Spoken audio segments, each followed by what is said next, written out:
तो मतलब लोगों की चांदी चांदी हो गई। देखो क्या है, सबसे पहले समझो लोगों की चांदी चांदी क्यों हुई है। चांदी एक ज्वेलरी नहीं है।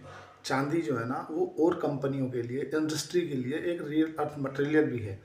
आपको जान का आश्चर्य होगा कि जब पिछली बार चांदी के जो रेट मिसमैच हुए थे ना, कि आपको जो MCX है, मल्टी कमोडिटी एक्सचेंज, उस पर मिल रही थी 1,70,000 और ओपन मार्केट में मिल रही थी 2 लाख। उसका कारण पता क्या था? उसका कारण ये था कि जितनी सप्लाई है ना, जितनी सप्लाई है उससे कई गुना ज़्यादा डिमांड बढ़ गई थी, जिस कारण से ये मिसमैच हुआ। अभी आपको देखने के लिए मिला कि सेबी ने एक सर्कुलर जारी किया और सेबी ने कहा है कि भाई जो आप गोल्ड खरीद रहे हैं ना किसी भी कंपनी का, तो आप वो सेबी के रेगुलेशन में नहीं आता। ऐसा क्यों बोला, आपने कभी सोचा?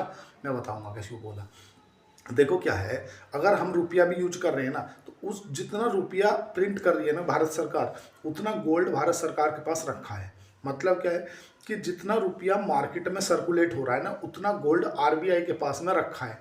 चाहे वो तुम्हारा यहाँ रखा हो, चाहे वो दूसरे देश में रखा हो सिक्योर के रूप में।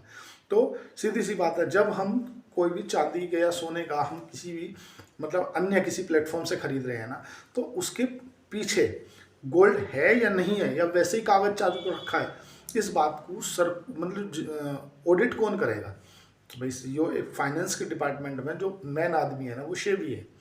जो central security board of exchange है, उसका मेन काम है कि भाई किसी के साथ फ्रॉड ना हो, और अगर किसी ने अवैध तरीके से 2 नंबर से किसी का पैसा हड़प लिया है तो उसके लिए सेबी बैठी है।